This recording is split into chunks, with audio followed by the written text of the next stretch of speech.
নমস্কাৰ আপোনালোক সকলোকে পুনৰবাৰ স্বাগতম জনাইছো মই মজিদ বন্ধুসকল লগতে চাওক আজি 9টা গুৰুত্বপূৰ্ণ খবৰ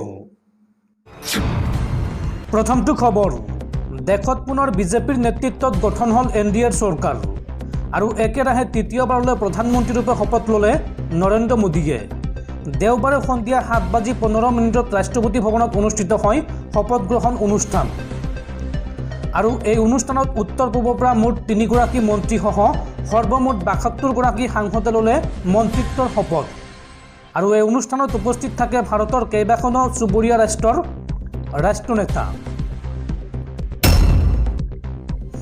পৰৱৰ্তী খবৰ প্ৰধানমন্ত্ৰী মোদীৰ শপত গ্ৰহণৰ দিনটোতে দেশত ভয়ংকৰ ঘটনা জম্মু কাশ্মীৰত তীৰ্থযাত্ৰীৰ বাছলৈ লক্ষ্য কৰি সন্ত্ৰাসবাদীৰ ভয়ংকৰ গুলীবৰ্ষণ আৰু এই ঘটনাত থিতাতে মৃত্যু হৈছে 10জনকৈ লোকৰ লগতে আহত হৈছে আন কেইবাজনো লোক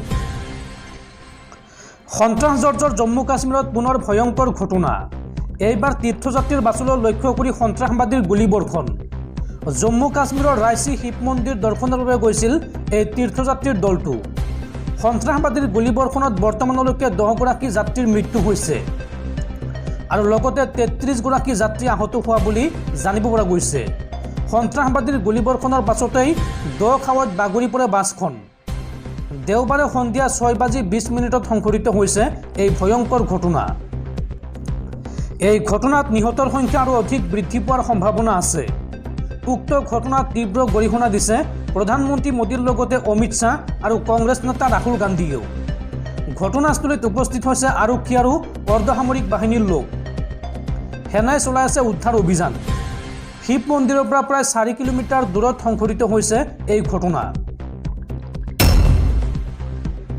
পৰৱৰ্তী খবৰ নৱগঠিত এনডিএ চৰকাৰত প্ৰথমটো অঘটন মোদী মন্ত্ৰীসভাৰ শপত গ্ৰহণ চলি থাকোঁতে অঘটন এনচিপিৰ নেতা প্ৰফুল্ল পেটেলে সংবাদমেল পাতি প্ৰত্যাখ্যান কৰিলে মন্ত্ৰিত্ব এনডিএৰ সহযোগী দল এনচিপি অজিত পাৱাৰ গোটৰ মন্ত্ৰিত্বৰ প্ৰস্তাৱ প্ৰত্যাখ্যান দলটোৰ সাংসদ প্ৰফুল্ল পেটেলক যাচিছিল ৰাজ্যিক স্বতন্ত্ৰ মন্ত্ৰীৰ পদ পূৰ্বতে পেটেল আছিল কেন্দ্ৰীয় কেবিনেট মন্ত্ৰী স্বতন্ত্ৰ ৰাজ্যিক মন্ত্ৰীৰ পদ গ্ৰহণ নকৰিলে পেটেলে আৰু এই সন্দৰ্ভত অজিত পাৱাৰৰ প্ৰতিক্ৰিয়া পূৰ্বৰ কেবিনেট মন্ত্ৰী পেটেলে গ্ৰহণ নকৰে ৰাজ্যিক মন্ত্ৰীৰ পদ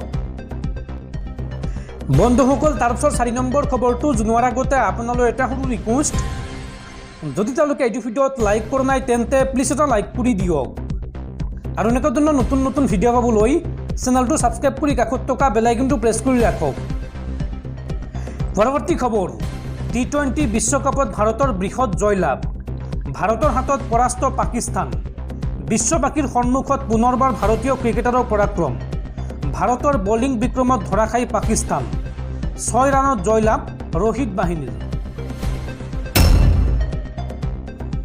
পৰৱৰ্তী খবৰ ৰাজ্যবাসীলৈ ভাল খবৰ নৱগঠিত মোদী মন্ত্ৰীসভাত স্থান পালে 2 অসমীয়া প্ৰতিনিধিয়ে মোদী মন্ত্ৰীসভাৰ কেবিনেট মন্ত্ৰীৰূপে শপত ল'লে অসমৰ প্ৰাক্তন মুখ্যমন্ত্ৰী সৰ্বানন্দ সোণোৱালে আৰু ৰাজ্যিক মন্ত্ৰী হিচাপে শপত ল'লে পবিত্ৰ মাৰ্ঘেৰিটাই অসমৰ এই 2গৰাকী প্ৰতিনিধিক দিয়া হৈছে মন্ত্ৰিত্ব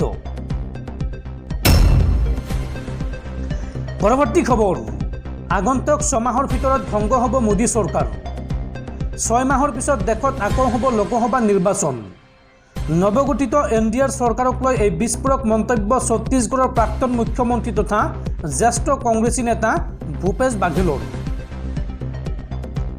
6 মাহতে ভংগ হ'ব মোদী চৰকাৰ আৰু 6 মাহৰ পিছত দেশত আকৌ হ'ব লোকসভা নিৰ্বাচন নতুনকৈ শপত গ্ৰহণ কৰা এনডিএৰ চৰকাৰক সমালোচনা কৰি এই মন্তব্য ছত্তীশগড়ৰ প্ৰাক্তন মুখ্যমন্ত্ৰী ভূপেশ বাঘেলৰ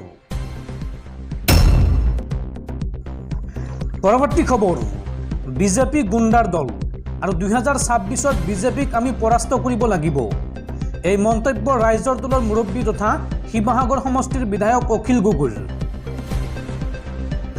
বিজেপি গুণ্ডাৰ দল 2026ত বিজেপিক আমি পৰাস্ত কৰিব লাগিব সাম্প্ৰদায়িক বিজেপিক নিষেধ কৰিবলৈ একগোট হ'ব লাগিব বিৰোধী শক্তি অসমৰ সকলো বিৰোধী দল একগোট হৈ নিৰ্বাচন খেলিব লাগিব 2026ত সংবাদমেল পাতি এই মন্তব্য বিধায়ক অখিল গগৈৰ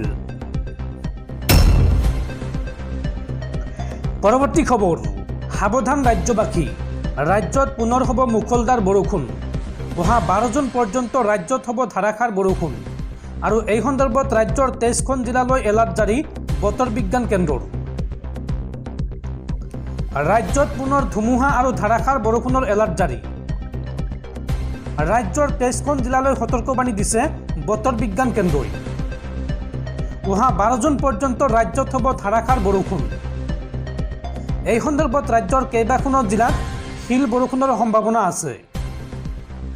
উজনিৰ পৰা নামনিলৈ বতাহ বৰষুণক লৈ এলাৰ্ট জাৰি বতৰ বিজ্ঞান কেন্দ্ৰৰ। ৰাজ্যৰ কোন কোন জিলাত হ'ব নেৰানেপেৰা বৰষুণ চাওঁ আহক। ধুবুৰী, কোকৰাঝাৰ, বঙাইগাঁও, চিৰাং, গোৱালপাৰা, বৰপেটা, বজালী, নলবাৰী, শোণিতপুৰ, বিশ্বনাথ, কাৰ্বি আংলং, পশ্চিম কাৰ্বি আংলং, ডিমা হাছাও, কাছাৰ, হাইলাকান্দি, কৰিমগঞ্জ, গোলাঘাট, যোৰহাট, মাজুলী, লখিমপুৰ, ধেমাজি, ডিব্ৰুগড় আৰু তিনিচুকীয়া এই জিলাকেইখনক লৈ এলাৰ্ট জাৰি কৰিছে বতৰ বিজ্ঞান কেন্দ্ৰই। অহা 12 জুনলৈকে এই জিলাকেইখনত ধাৰাসাৰ বৰষুণৰ আগজাননী বতৰ বিজ্ঞান কেন্দ্ৰৰ। পৰৱৰ্তী খবৰ, দেশত পুনৰ গঠন হ'ল NDAৰ চৰকাৰ আৰু তৃতীয়বাৰলৈ প্ৰধানমন্ত্ৰী হিচাপে শপত ল'লে নৰেন্দ্ৰ মোদীয়ে। এইবাৰৰ মোদী মন্ত্ৰীসভাত কোন কোন সাংসদে স্থান পালে বা কোন কোন সাংসদে মন্ত্ৰী হিচাপে শপত ল'লে চাওঁ আহক। দেওবাৰে সন্ধিয়া ৰাষ্ট্ৰপতি ভৱনত অনুষ্ঠিত হয় নতুন চৰকাৰৰ শপত গ্ৰহণ অনুষ্ঠান। সন্ধিয়া 7:15 আৰম্ভ হয় এই শপত গ্ৰহণ অনুষ্ঠান। আৰু এই অনুষ্ঠানত তৃতীয়বাৰলৈ দেশৰ প্ৰধানমন্ত্ৰী হিচাপে শপত ল'লে নৰেন্দ্ৰ মোদীয়ে। লগতে কেবিনেট মন্ত্ৰীৰূপে শপত ল'লে ৰাজনাথ সিঙে। অৰ্থাৎ মোদী চৰকাৰৰ দ্বিতীয়গৰাকী মন্ত্ৰী হৈছে ৰাজনাথ সিং। আৰু তৃতীয় স্থানত আছে অমিত শ্বাহ। শপত গ্ৰহণ কৰিলে অমিত শ্বাহেও। লগতে আৰু কোন কোন সাংসদে মন্ত্ৰী হিচাপে শপত ল'লে চাওঁ আহক। কেবিনেট মন্ত্ৰীৰূপে শপত গ্ৰহণ কৰিলে নীতিন গাডকাৰীয়ে। মোদী মন্ত্ৰীসভাত স্থান লাভ কৰিলে JP নাড্ডাই। বিজেপিৰ ৰাষ্ট্ৰীয় অধ্যক্ষ JP নাড্ডাই এইবাৰ মোদী মন্ত্ৰীসভাত স্থান লাভ কৰিছে। মোদী মন্ত্ৰীসভাত স্থান পালে শিৱৰাজ সিং চৌহানে।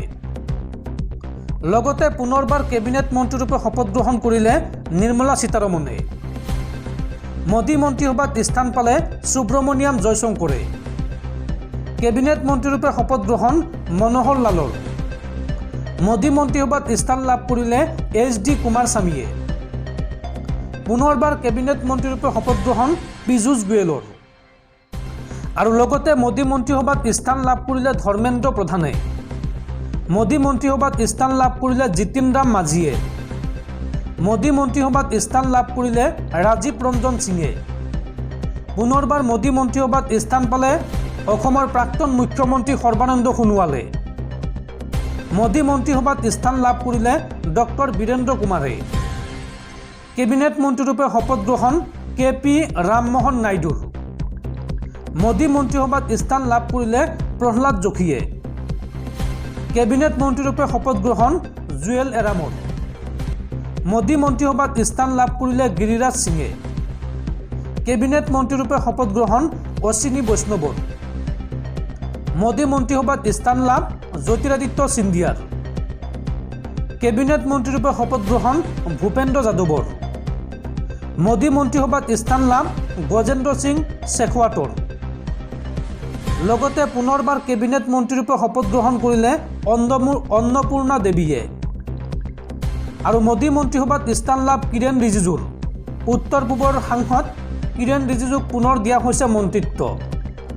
কেবিনেট মন্ত্ৰীৰূপে শপত গ্ৰহণ হাৰ্দিক সিং পুৰীৰ। মোদী মন্ত্ৰীসভাত স্থান লাভ কৰিছে ডক্টৰ মনসুখ মাণ্ডভিয়াই। মোদী মন্ত্ৰীসভাত স্থান লাভ কৰিছে চিৰাগ পাছোৱানে। কেবিনেট মন্ত্ৰীৰূপে শপত গ্ৰহণ CR পাটিলৰ। ৰাজ্যিক মন্ত্ৰীৰূপে স্থান লাভ ৰাও ইন্দ্ৰজিৎ সিঙৰ। ৰাজ্যিক মন্ত্ৰীৰূপে শপত গ্ৰহণ ডক্টৰ জিতেন্দ্ৰ সিঙৰ। ৰাজ্যিক মন্ত্ৰীৰূপে শপত গ্ৰহণ অৰ্জুন ৰাম মেঘৱালৰ। ৰাজ্যিক মন্ত্ৰীৰূপে শপত গ্ৰহণ প্ৰতাপ ৰাও গণপত ৰাও যাদৱৰ। আৰু লগতে কেইবাজনো সাংসদে মন্ত্ৰী হিচাপে শপত গ্ৰহণ কৰে এই অনুষ্ঠানত। আৰু এই অনুষ্ঠানত উপস্থিত থাকে ভাৰতৰ চুবুৰীয়া কেইবাখনো ৰাষ্ট্ৰৰ মুৰব্বী। পৰৱৰ্তী খবৰ, ৰাজ্যত পুনৰ আৰক্ষীৰ জিম্মাত যুৱকৰ মৃত্যু। এইবাৰ তিনিচুকীয়াত আৰক্ষীৰ জিম্মাত মৃত্যু হৈছে এগৰাকী যুৱকৰ। ছাগলী চুৰি অভিযোগত গ্ৰেপ্তাৰ কৰা হৈছিল অভিযুক্ত যুৱকজনক। তিনিচুকীয়াত দেওবাৰে আৰক্ষীৰ জিম্মাত ছাগলী চুৰি অভিযোগত অভিযুক্ত এগৰাকী 22 বছৰীয়া যুৱকৰ মৃত্যু হোৱা বুলি জানিব পৰা গৈছে। আৰক্ষীৰ মতে লকআপৰ ভিতৰত আত্মহত্যা কৰে যুৱকজনে। সূত্ৰৰ পৰা জানিব পৰা মতে নিহত যুৱকজন টংনাৰ মাজগাঁও অঞ্চলৰ বাসিন্দা ধনজিৎ মৰাণ বুলি চিনাক্ত কৰা হৈছে। দেওবাৰে থানা লকআপৰ ভিতৰতে মৰাণে আত্মহত্যা কৰা বুলি খবৰ ওলোৱাৰ পিছতে স্থানীয় লোকে আৰক্ষীৰ বিৰুদ্ধে প্ৰতিবাদ সাব্যস্ত কৰি আৰক্ষীৰ জিম্মাত কেনেকৈ আত্মহত্যা কৰিব পাৰিলে সেই সম্পৰ্কে তদন্তৰ দাবী জনায়। আনকি একাংশ স্থানীয় লোকে দাবী কৰে যে তেওঁ কৰ্তব্যৰত আৰক্ষীয়ে আক্ৰমণ কৰিছিল আৰু ঘটনা সন্দৰ্ভত ইতিমধ্যে আৰম্ভ কৰা হৈছে তদন্ত।